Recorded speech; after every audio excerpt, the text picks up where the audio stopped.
অঘ্রাণ মাস পড়ার পর থেকে শীত ততটা না পড়লেও এই বেশ দুদিন হলো শীত কিন্তু জাঁকিয়ে পড়েছে। বাইরে তো একদমই বেরোনো যাচ্ছে না, বেরোলেই মনে হচ্ছে বেশ শীত শীত। তো যাই হোক, শীতের আমেজে আর কিছু ভালো লাগুক না লাগুক, শীতের যে সকালের মিষ্টি একটা রোদ, ওটা কিন্তু ভীষণ ভালো লাগে।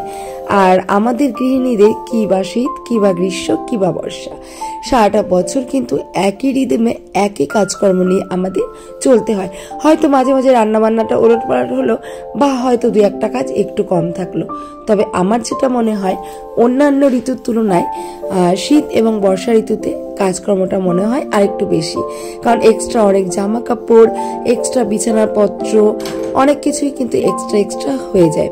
তো সেক্ষেত্রে গরমের থেকে শীতের দিনে কাজটা মনে হচ্ছে একটু বেশিই থাকে। সকালে ঘুম থেকে উঠে মর্নিং ওয়াক সেরে তারপরে কিন্তু বাড়ি এসে নিজে একটু ফ্রেশ হয়ে নিয়েছি।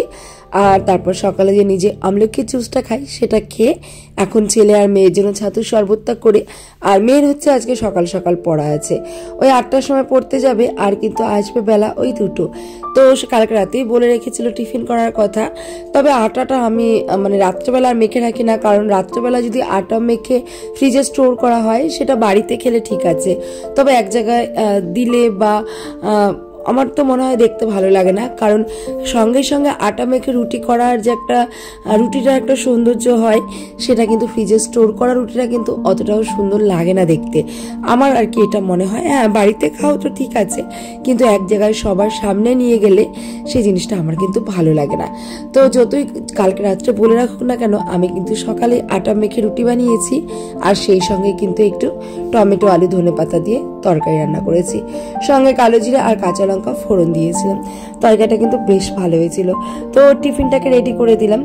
আসলে আমাদের সংসারে মানে কি বলবো, আমাদের মতো গৃহিণীদের দায়িত্বটা যেন একটু বেশিই থাকে, তবুও দিন শেষে আমরা কোনো কাজের হিসাবে কিন্তু কাউকে মিলিয়ে দিতে পারি না। তার কারণ আমরা যে 24x7 আওয়ার্স মানে ফ্রি সার্ভিসিং একটা হোম ডেলিভারি দিয়ে যাচ্ছি, এটার কিন্তু কোনো মায়না হয় না। তবে কোনো একটা সমীক্ষায় প্রমাণিত হয়েছে যে আমরা যারা হাউসে আছি তারা যে সংসারের মানে প্রতিনিয়ত যে কাজটা করছি, একটা সরকারি যে গভর্নমেন্ট যারা জব করে তার থেকেও কিন্তু হিসেবে আমাদের মায়নাটা বেশি হয়। তবে ওই যে একটাই পার্থক্য, আমরা মায়নাটা হাতে পাই না, বিনা বেতনে কিন্তু আমরা অনবরত পরিশ্রম করে যাই। মেয়েকে টিফিনটা রেডি করে দিলাম, ও চলে গেল পড়তে, আর এদিকে মিস্ত্রি দাদারা কাজে লেগে গেছে, ঘর প্লাস্টারের কাজ হচ্ছে। তো তোমাদের এর আগে বলেছিলাম যে পরিস্থিতির কারণে কিন্তু আমি ভিডিও দিতে পারি না। ঘরের এত একটা হাল খারাপ হয়ে গিয়েছিল, মানে কি বলবো, এখনো সেই খারাপ হালটাই রয়ে গেছে। ওই প্লাস্টারের কাজটা যেহেতু এখন আরম্ভ হয়ে গেছে, হয়তো আর কিছুদিন কষ্ট করতে হবে, তারপরে কিন্তু সব ঠিকঠাক হয়ে যাবে। আর আমরা তো সকলেই জানি বাড়িতে ঘরের কাজ ধরলে বাড়ির অবস্থাটা কি হতে পারে, কতটা নোংরা হতে পারে। তবে যাই হোক, কিছু করার নেই, ঘর ধরলে এটুকু তো নিজেদের একটু মানিয়ে নিতেই হবে। আর আমাদের বাড়ি ঘরের অবস্থা না এতটাই খারাপ, কাউকে যে আমি বাড়িতে ডাকবো সেটাও আমার ভালো লাগে না, এতটা লজ্জা লাগে। তো যাই হোক, এদিকে মিস্ত্রি দাদাদের জন্য চা করে দিয়েছি, আর এই দেখো দাদারা কিন্তু কাজ করছে। এদিকে মিস্ত্রি দাদাদের চাটা দিয়ে দিয়েছিলাম, আর সকালবেলা রুটিটা একটু বাড়িয়ে করেছিলাম, আলুর তরকারিটা একটু ছিল, ওই চা দিয়ে রুটি দিয়ে আলুর তরকারি দিয়ে আমাদের বাড়ির প্রত্যেকের কিন্তু ব্রেকফাস্টটা হয়ে গিয়েছিল।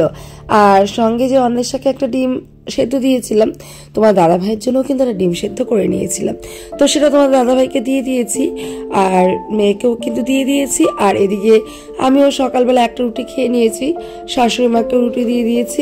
আর ছেলে যেহেতু পরীক্ষা, ওর জন্য বাটিতে করে অল্প একটু করে ভাত বসিয়ে ধুয়েছি, ওটা কিন্তু ওকে খাইয়ে দেবো, ও স্কুলে পরীক্ষা দিতে চলে যাবে।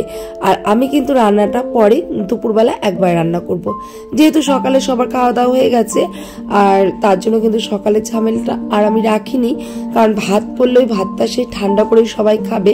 তো এই কারণেই ভাবলাম যে ছোট্ট একটা টিফিন বক্সে বাবুকে ভাত করে দিই, আর তারপরে হচ্ছে আমরা নিজেরা পরে আবার দুপুরবেলা রান্না করে সবাই একসঙ্গে আবার খেয়ে নেব। তো ঘরে ঘি বানিয়েছিলাম, অনেকদিন হলো এরকম 2 জার ঘি কিন্তু আমি বানিয়েছিলাম। আর ঘরে যদি ঘিটা বানানো থাকে, দেখবে সকাল সকালে একটু গরম গরম ভাত আলু সেদ্ধ হলেই কিন্তু ঘি দিয়ে খাওয়া হয়ে যায়। আর অ্যাকচুয়ালি আমি ঘিটা বানিয়ে রাখি কেন বলো তো, কারণ ওই রাইস বানাতে গেলে বা অন্যান্য কিছু করতে গেলে না, পোলাও বা রাইস বানাতে গেলে না, তখন ওই ঘিটা কিনতে গেলে মানে মনে হয় এতগুলো টাকার ঘি মানে যাক করবোই না, খাবোই না, এরকম একটা আর কি অভ্যাস মানে পরিস্থিতি হয়ে যায়।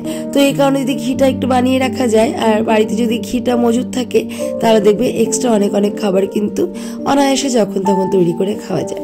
আমাদের পাশের বাড়ি একটা ছেলে আছে, ও হচ্ছে মিষ্টির দোকানে কাজ করে, তো ও ক্রিম তুলে নিয়ে আসে আর আমাদের পাড়ার কিন্তু অনেকেই এই ক্রিমটা কিনে তারপর জাল দিয়ে ঘি বানিয়ে খায়। তো আমরাও খাই, বেশ ভালো লাগে।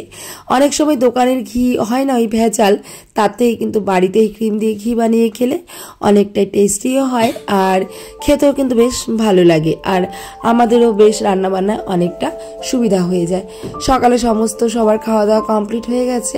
এখন আমি যত বাসনপত্র ছিল সমস্তটা মেজে কিন্তু এই গ্যাসটাকে ভালো করে গ্যাস টপ কাউন্টারটাকে মুছে ধুচ্ছি, কারণ আবার তো রান্না করব সেই দুপুরবেলা। শীতের দিন হোক আর গরমের দিন হোক, একদম যদি সকাল সকাল ঘুম থেকে ওঠা যায় তাহলে দেখবে সংসারের কাজগুলো অনেকটা এগিয়েও থাকে আর পরিপাটি করেও কিন্তু করা হয়।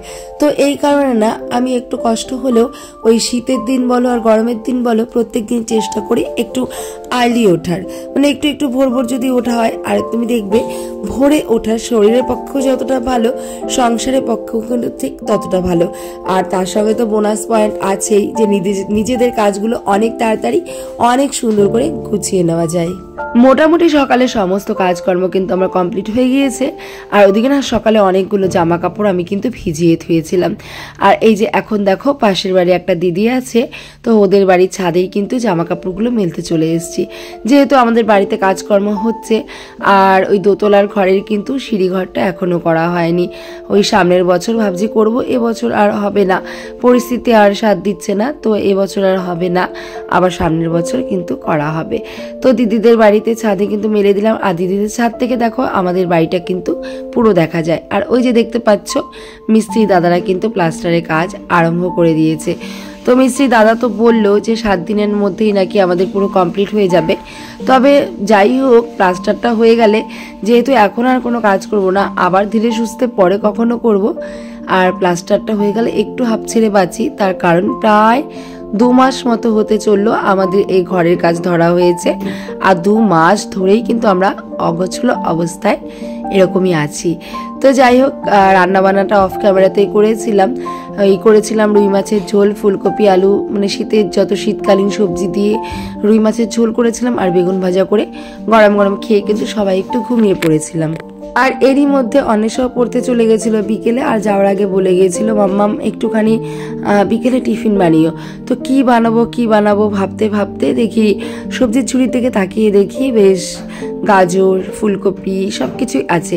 তো ফুলকপি, গাজর আর তোমার আলুকে সেদ্ধ করে ওটাকে চালের গুঁড়ো, বেসন, পেঁয়াজ কুচি, লঙ্কা কুচি, ধনেপাতা কুচি, জোয়ান, কালো জিরা দিয়ে ভালো করে ওটাকে চটকে তারপরে ছোটো ছোটো করে পকোড়া টাইপের বানিয়েছিলাম। অন্বেষা এসেও খেয়েছিল। আর সন্ধ্যের টিফিনে কিন্তু আমরা সকলেই এটা নিয়েছিলাম। বেশ সুন্দর করে লাল লাল করে ছোটো ছোটো করে পকোড়া ভেজেছিলাম। আর আমাদের বাড়িতে একটাই আলোচনা হচ্ছিল যে বিয়ে বাড়িতে এরকম পকোড়া হলে কিন্তু বেশ ভালোই হয়। আর শীতের দিনে এরকম চপ, পকোড়া, সিঙ্গারা খেতে কিন্তু প্রত্যেকেরই আমরা ভালো লাগে বা আমরা প্রত্যেকেই কিন্তু ভালোবাসি। তো চলো লাল লাল করে পকোড়াগুলো ভেজে সন্ধ্যার টিফিনটা সেরে নিই। আর এরই সঙ্গে তোমাদের বলে রাখি, ভিডিওটি ভালো লাগলে অবশ্যই লাইক কমেন্ট করে দিও। যারা নতুন বন্ধু দেখে থাকছো অবশ্যই চ্যানেলটাকে সাবস্ক্রাইব করে দিও। চলো এখনকার মতো টাটা, গুড নাইট। আর সব থেকে বড় কথা, আমার কোনো এক্সট্রা ঘর নেই যে আমি সুন্দর করে ভয়েস ওভারটা দেবো। এই কারণে আশেপাশ থেকে অনেক আওয়াজ আসবে, প্লিজ তোমরা সেগুলোকে অ্যাভয়েড করো। ইচ্ছে আছে আগামী দিনে কোনো একটা ঘর নিজের মতো পার্সোনাল করে নেব, জানি না পারবো কিনা। তবে আমাদের বাড়িতে ভয়েস দিতে বসলে সবার যত সমস্যা। তো যাই হোক এখনকার মতো টাটা, গুড নাইট।